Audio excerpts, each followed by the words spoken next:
Ken for Westfield Community Programming.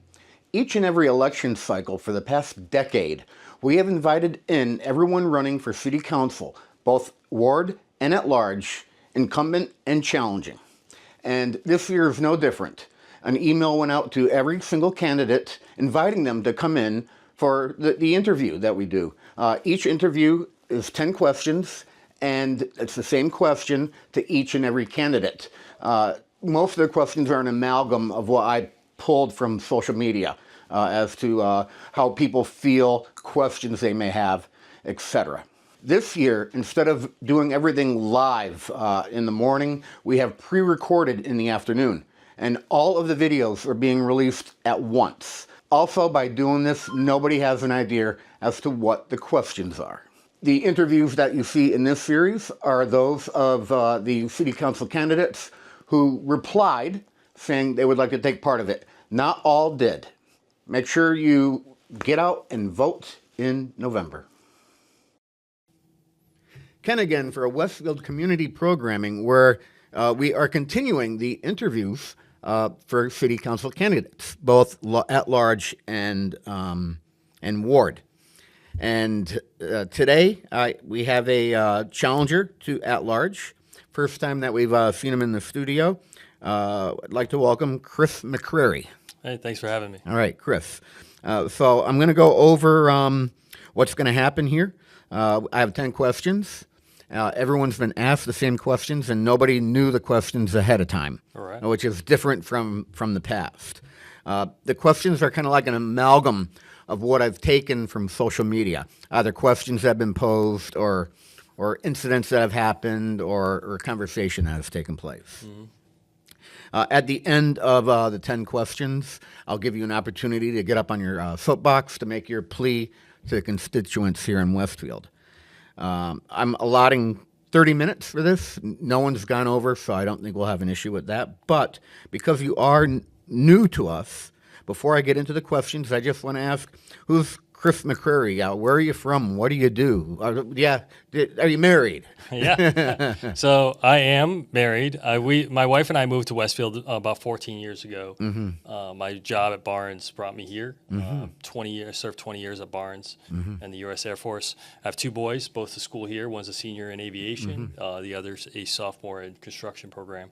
Nice. And before that, we lived in Rhode Island and New York, but we've really come to make Westfield home. Mm-hmm. Yeah, moved around as a military family. It sounds like. Well, kind of. I mean, once we got married, there was really a Western Mass, mm-hmm. Life. We went to Agawam in 2007, and then moved to Westfield in 2011. Mm-hmm. So really been pretty stable for the last number of years. Great. And what branch were you?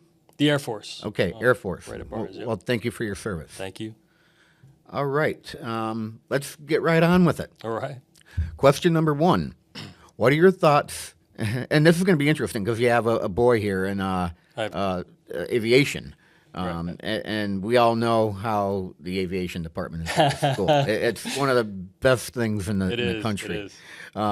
What are your thoughts on building a new combined comprehensive high school? So I'm glad this question came up actually because it's really near and dear to my heart. I mean, this school has been great for my two boys.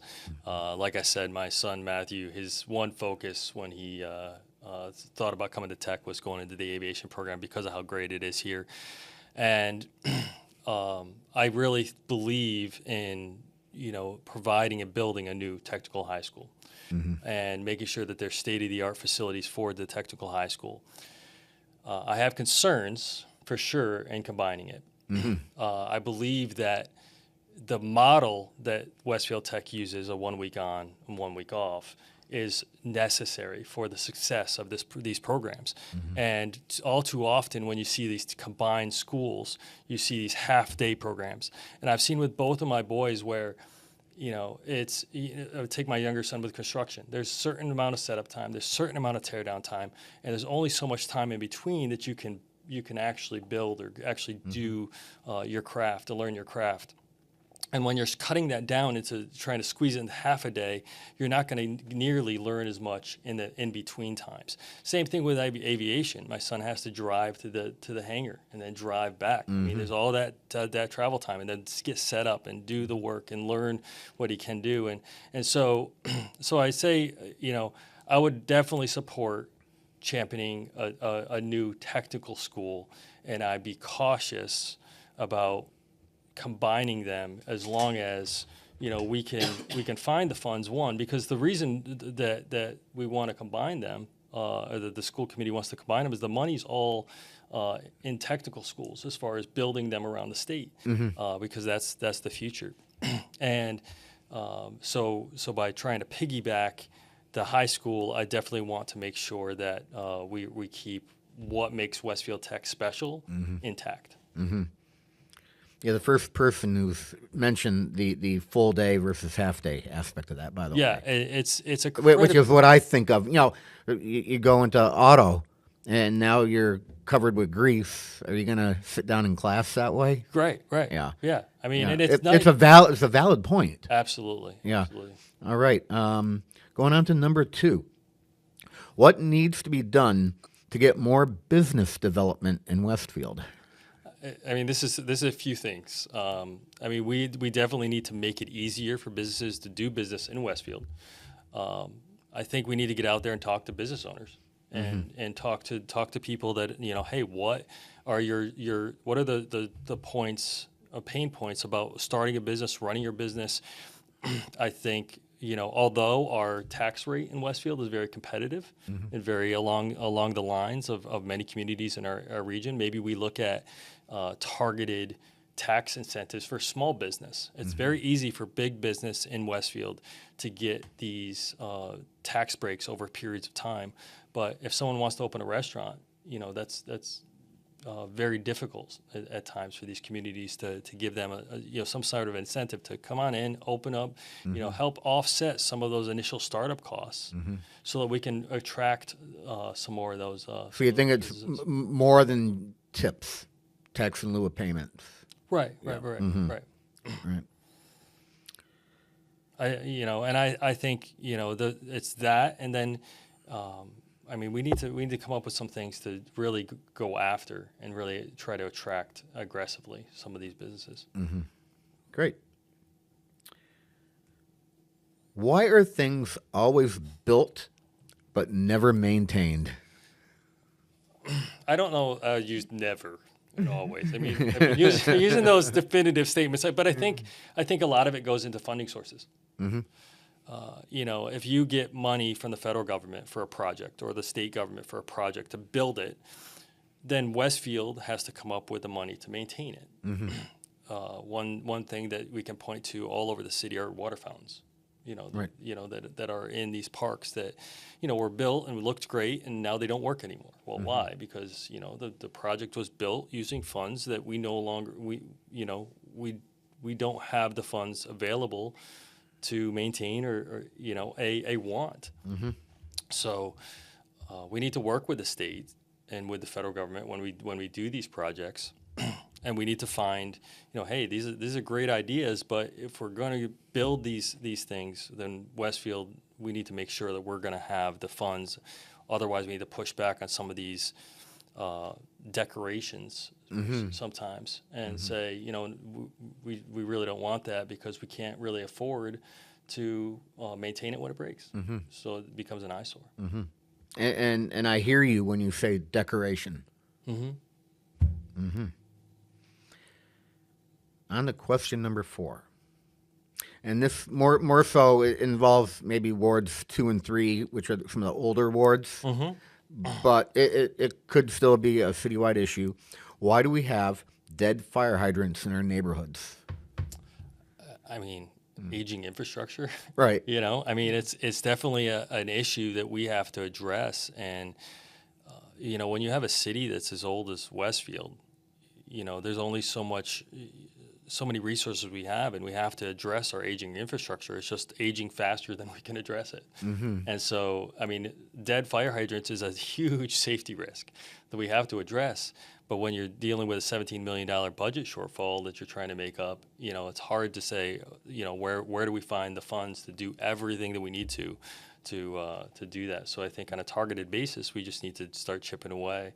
And I think, in a lot of cases, you can look around the city and look at areas where the city has been starting to chip away at some of these infrastructure improvements, little by little. I can say they have because I actually had the gas main replaced on my street. Yeah, mine too. Mine too, for sure. That's a big job too. All right, we are at question number 5, which is a little bit of a wonky one, but I'll anecdote the question after I read it. What is one code you would like to remove or amend, and why? And here's the anecdote. You don't have to quote me the actual Muni code, okay? Just whatever regulation or ordinance that you would like to remove or amend. Well, I don't know that I have a specific ordinance I'd like to amend. One thing I'd like to see, if it doesn't exist, to create or amend would be something that goes into holding some of our downtown landlords to a standard for outside appearance. Okay. Kind of a facade appearance. I was talking to some business owners, and you go down Elm Street, and you got some places that are really well kept. Look really nice, like Tribeca, for example. And then you have other buildings that just look run down. And I think, hey, we put all this money into revitalizing downtown, but some of the buildings just look dilapidated. So if we were to create an ordinance that said, hey, this is our standard, that we want all of our buildings to look like this, it would also prevent the monstrosity that was the bus station. We could create an ordinance that says this is what we want our downtown to look like. And if the landlords aren't upholding those standards, then we can hold them accountable and that's another way that we can help to attract business, because they're going to like the way the downtown looks. People are going to want to go to a nice looking downtown. That's what people are looking at when they're trying to pick a place to go and spend their evening. I get that. Yeah, I absolutely get that. Number 6. What has to be done to get leaf pickup back? You see that come up on social media a lot. It was a huge issue. And I don't know, I understand our budgetary constraints. And I don't know that it's necessary per se to bring it back across the city. It would be nice, the fact of the matter is we have a $17 million budget shortfall we had to make up this year, and our taxes are still increasing. I think initially what we should look at is a targeted leaf pickup to try to ease it back into it. For those people that can't get their leaves to the transfer station. Myself, it's not a big deal. I can put them in the woods. I can, put them in a truck and take them to the transfer station. For me, I'm an able-bodied, man. I can get them to where they got to go. But there's a lot of people in Westfield that can't. Right. So I think we need to start by making it targeted and figuring out, all right, what do we do to help those that can't? And then, how do we at one point bring it back for everybody if we can? I'm kind of getting that because, a lot of properties downtown, people live in a downtown area because they don't drive. They don't have a vehicle. Right. Yet we still have trees and leaves down there, and you have to do something with them. I think there's shut-ins, elderly. There's a lot of people that it's just really, really difficult. So, it may not come back, citywide, but the hopes is that we can certainly do that. For sure. All right. Chris, we really are moving along at a good clip here. Very, very good clip. We're at number 7 already, and I don't even have you halfway through the program. All right. So if you want to expand on anything, by all means, we do have the time. Sure. All right. What can be done to better deal with the electric scooters and the youth using them? Huge issue. I had somebody cut me off just the other day.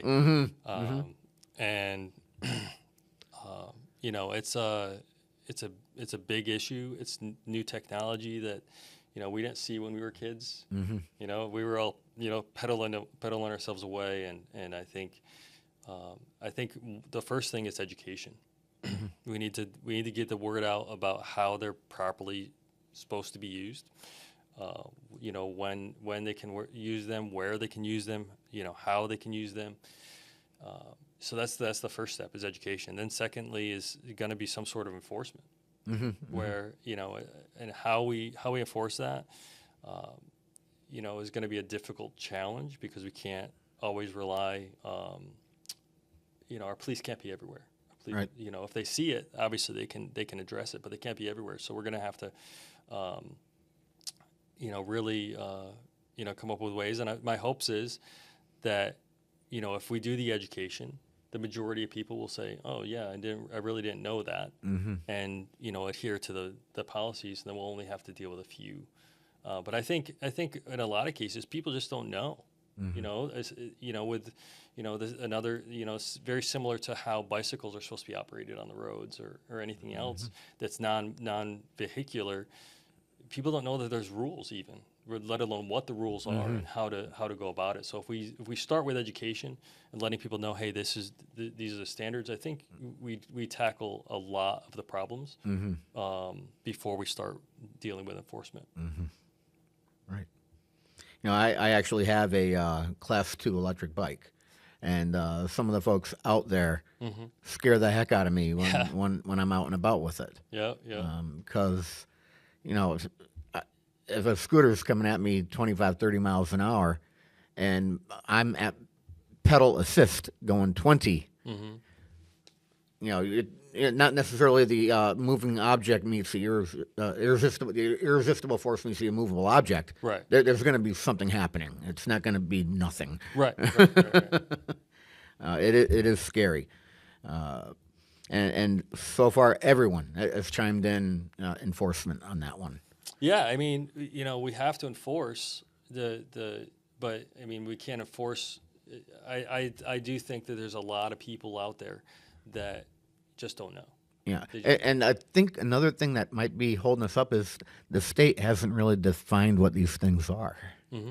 I don't think they've defined what those scooters are with the speed limits, and you have to have some type of guideline to go on to. So I think it's a bigger problem than we even have any concept of. Well, the Westfield Police did post, I think it was about a week ago, they posted on Facebook a kind of a write-up about this same issue, and talked about, and really the restrictions on these scooters are pretty strict. They're not allowed to be used in very many situations. Yeah. And so, and then once they get beyond a certain speed limit, now they have to be licensed and registered, and it gets to be a bigger deal too. So I think a lot of people are buying these things thinking that they can skirt around some of the rules, and the problem, unless it's addressed, it's just going to get worse. I agree with that. All right, where are we? We are at number 8. What is your largest concern regarding Westfield right now?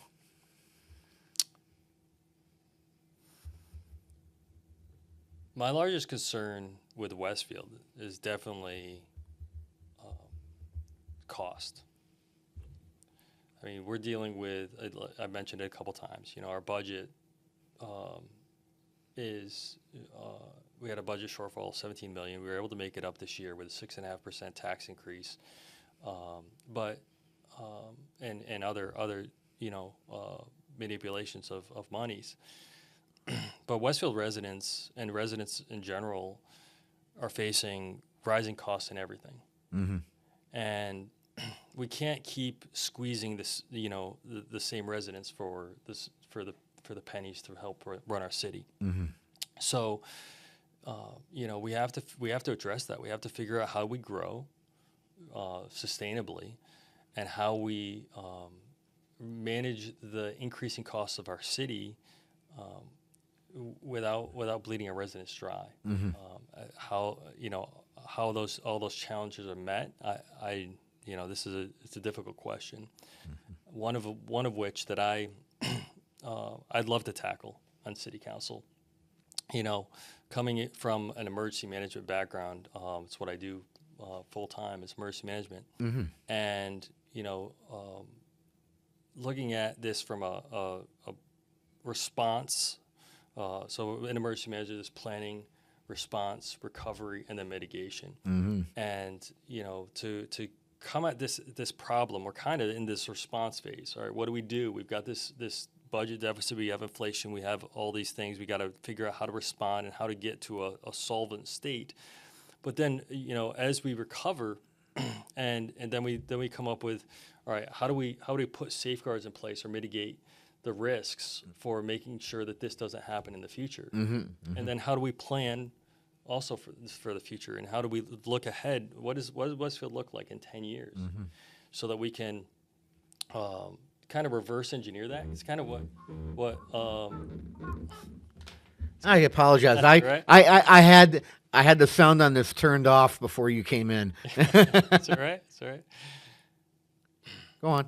So by in emergency management, I always look at what's the possible scenarios that could happen, and then try to reverse engineer those to try to find mitigation strategies to try to lessen the impact. And if we look 10 years down the road or 20 years down the road for what Westfield's going to look like, we can try to reverse engineer those, that we're where we want it to be, what inflation might look like and what costs might look like. And then we try to create those strategies to lessen the impact for some of those negatives, but also try to meet the challenges and the goals of making this a sustainable and a really prosperous Westfield for the future. I'm glad you went into depth with that one, because a lot of people hear, FEMA or WEMA or MEMA, and all we think of when we hear that is emergency management. Okay, they get us through the hard stuff right now, and that's what they do. But emergency. There's so much more going on with emergency management. Most of my job I never use. And we hope we never use it. Most of my job is planning. It's all looking at, what are the scenarios that could happen, and how do I bring agencies together? Emergency manager has to work with all sorts of different agencies to try to coordinate a response, to coordinate plans, and city council, we would have to do the same thing. We'd have to look at, especially budgetary constraints, we would have to, look at and get all the agencies on board and talk to them and say, hey, what does this look like for you? And to really do the work to look out 10 or 20 years and say, all right, how do we, as a team, get this all together? Great. Where am I? Number 9. What is your priority over the next 2 years? My priority would be to listen and really be a counselor that was for the people and of the people, and really listen to the residents of the city. There's a lot of counselors that do a really good job of getting out there and being part of the community.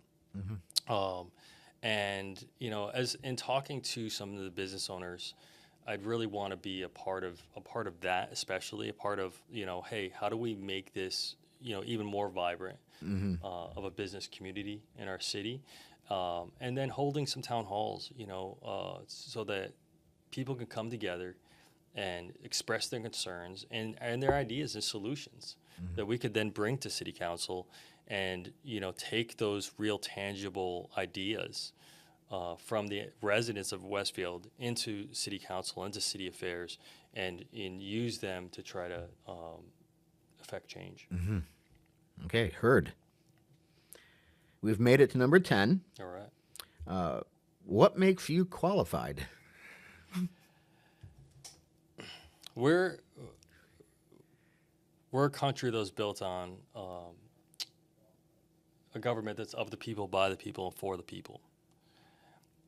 And my emergency management experience, and my being so deeply invested in the city ourselves, as out of a choice, not out of just being here, but we chose to live here. But I believe that I have an ability to really reach out, really listen, and really be able to take those ideas from others and say, hey, how can we work towards a solution? It may not be the exact idea, but I really want to take my emergency management experience in collaboration for different things. And I want to collaborate and see, all right, what's the consensus and how do we get to some sort of long-term plan for our city? Right. And that's, I mean, I would really be looking for 2 years, and being new on the council, I don't want to run onto the council and say, we need to change everything. We need to do, you guys you're all doing everything wrong. I need to learn a lot in my first 2 years. Right. So a lot of my first 2 years is going to be, hey, let's learn. I want to get in there. I want to learn a lot of the inner workings of city government. I want to learn, how the behind the curtain works within Westfield, and along with bringing in community to try to solve some of our problems, bring some more solutions. Excellent. Well said. All right. We are at that time in our program where I offer you a soapbox to stand on. This is where you can address the constituents of Westfield and give them your plea for 1 of 7 votes for city council at large. Yeah, well, thanks for having me. I really appreciate it. I am a regular one of you. I'm a resident in Westfield. Been a resident for 14 years. I'll probably be a resident for much longer than another 14 years. And I believe in what this city is. I believe we have a great community. I believe we have an awesome location. We have some really diverse community with the airport, Barnes International Guard Base, which I was proud to retire from. We have the college, and this technical school. I mean, we have so much going for Westfield, and we just need the voices in City Council that are going to bring it into the future. And I want to be that voice. I want to be one of those voices that is going to take the everyman's opinion, the middle class, and say, all right, what does this look like for everyone going forward 10, 20, 30 years down the road? I really want to formulate that, and really define what that looks like, so that we can make plans to go forward. And every year we kind of have a point at what, all right, if we're trying to reach this goal, we try to reverse engineer that. Then we can know, all right, we can kind of anticipate some of these challenges that are going to come about, and we can go to the state. We can work with Senator Vilas. We can work with Kelly Pease. We can to bring some resources, some money, and to our city to try to accomplish these goals that we have. They don't just happen overnight. Like building a technical high school doesn't happen overnight. Right. And I want our city to be a city we can be proud of, instead of driving around to every community in our area looking at brand new schools. I want us to be looking at that instead of, I'm really glad we got the Westfield River Elementary. That was fantastic. We need to do more, and we need to figure that out. And it's going to be a huge challenge in these fiscal times. All right. City Council candidate at large, Chris McCrary. Thanks for coming in. Thank you.